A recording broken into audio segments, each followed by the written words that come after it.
මගේ තාත්තා පුරාවිද්‍යාඥයෙක්.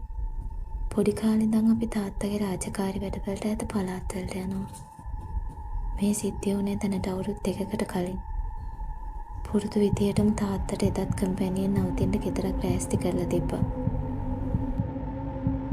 අපි ඒ ගෙදරට යද්දී 9ට විතර ඇති. අපි නවතින තැනට එහා පැත්තේ 15ට ගිහපු ගෙදරක් තිබ්බා.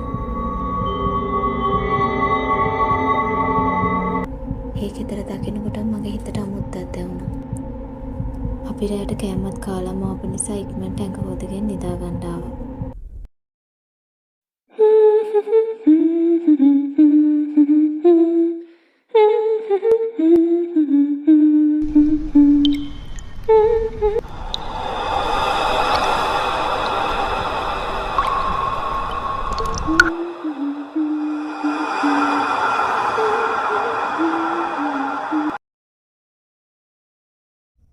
ඒ වුණත් මගේ කාමරේට කෙලින්ම පෙවුනර පාළු ගෙදර. මගේ පපුවත් ගැහෙන්න ගත්තා. හිතට ලොකු බයක් දැනුණා. මම ඒ කාමරේට පොඩ්ඩක්වත් කැමති වුණේ නැහැ.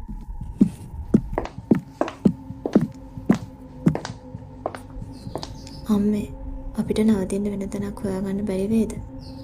මම පොඩ්ඩක්වත් කැමති නෑ මේ ගෙදර ඉන්න. මගේ කාමරේට කෙලින්ම පාළු ගෙදර පේනවා. මට නිින්ද යන්නේ. මේ රෑ කොහෙන් කියලා ගෙවල් හොයන්නද? අනික අපිට මේ ගෙදරත් හම්බුනේ ගොඩක් අමාරුයි. මේ හාල්පාල ගෙදරක් ඇත්තවත් නැහැ. අනික දැන් ගොඩක් රෑ වෙලා. තාත්තත් හොඳටම නිදි. අපි ඉන්න ඔය කාමරේට එහා පැත්තේ. හදිසියක් වුණත් අපිට කතා කරන්නකෝ. දැන් ගිහින් නිදා ගන්න.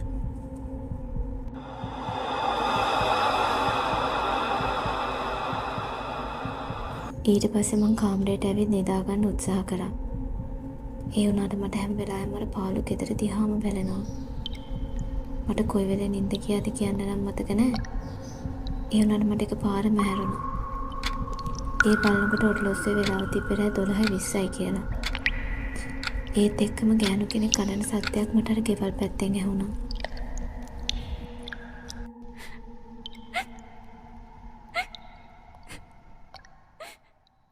මම ජනේල ළඟට යද්දී එකපාරටම දැක්කා ගෑනු කෙනෙක්ගේ ගෙදර ඉඳන් මන් දිහා බලාගෙන ඉන්නවා.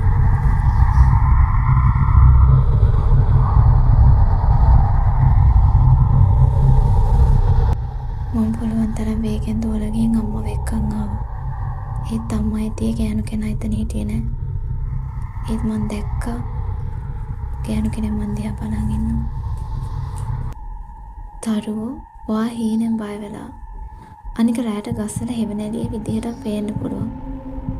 පරිසරය ගොඩක් නිශ්ශබ්දයෙන් එක එක සද්ද ඇහෙනවා. ඕවා රැයට හරිම සාමාන්‍ය දේවල්. තේරුණාද? ඔය විකාර හිතෙන් අයින් කරලා දැන් නිදා ගන්නකෝ. අපිට පාන්දර ආයෙ ගෙදර යන්න පිටත් වෙන්න තියෙනවා. අම්මා මාව විශ්වාස කරේ නෑ. මං ආයෙත් පාරක් නිදා ගන්න උත්සාහ කළා. ලොකු වෙලාවක් යන්න කලින් මට අර ගෑනු කෙනාගේ සද්දය ආයෙ ඇහුණා. මේ පාරේ ආයෙ කටහඬ ඇහුණා. එයා මට කතා කරා.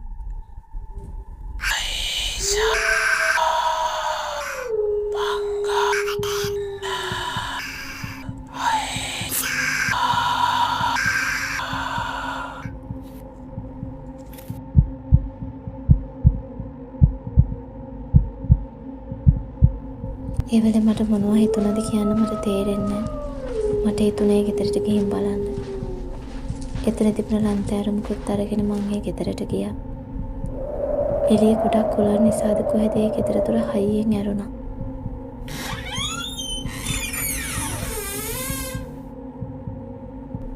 මම දොරත් පරිස්සමෙන් අරගෙන බයෙන් ඇතුළට ගියා. කළුවර නිසා වටපිටාවේ කිසිම දෙයක් මට පේනුන්නේ නැහැ.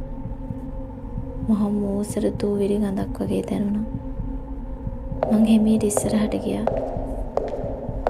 ඒ ගෑනු කෙනා හිටපු ජනේල හොයාගන්න මට පුළුවන් වුණා. මේ වෙද්දි වටපිටාවේ කිසිම හැල හොල්මනක් නැහැ. මගේ හුස්ම වැටෙන සද්ද විතරයි මට ඇහුනේ. ඒ වුණාට මම දැක්ක දේ මට අදාහ ගන්න බැරි වුණා. මට මගේ කාමරේ ලයිට් එළියට මාවම පේනුණා. මම අම්මා එක්ක කතා කරන ගමන් හිටියේ. එතකොට මෙතන ඉන්නේ මම නම් එතන ඉන්නේ කවුද?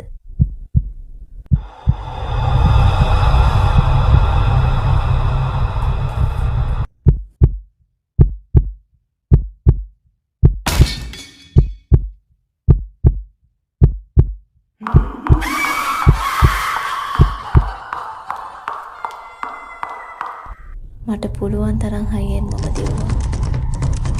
දොර ගාවට ගියත් දොරේ රිතිලුක් කළා තිබුණේ. මමත් අඬන දොර අරින්න හැදුවා. දොරට ගහන වේගෙට මගේ අත කොහේ හරි වැදිලා තුවාල වුණා. අතෙන් ලේ පෙරෙන්න පටන් ගත්තා. මං කොච්චර හයියෙන් කෑ ගැහුවද කියන්න මට මතක නෑ. මං ගොඩාක් වෙලා හොට්ටුනා දොර අරගන්න. කන් දෙකත් එක්ක මගුල්ලට ගියා. එකපාරම මට සිහිය නැති වුණා.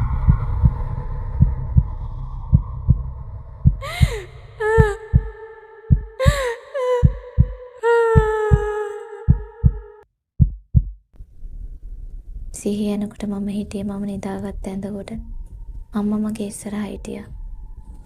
පැටියෝ මොකද මේ වේවුලන්නේ? අපුර හීනයක්වත් දැක්කද? අපි හොඳටම පරක්කු වෙලා. අපි ඉක්මනට ගෙදර යන්න ඕනේ. කෝ ඉක්මනට එන්න තාත්තා කාර් එකටත් නැගලා. අපි යමු.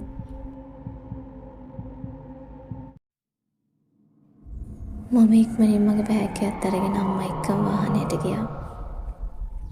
මම හීනයක් දකින්න ඇති. ඒත් මම වෙලාව බලන්න අත දිහා බලනකොටයි දැක්කේ ඊයේ රෑ වෙච්ච තුවාලේ විදියට මගේ අතේ තිබුණා.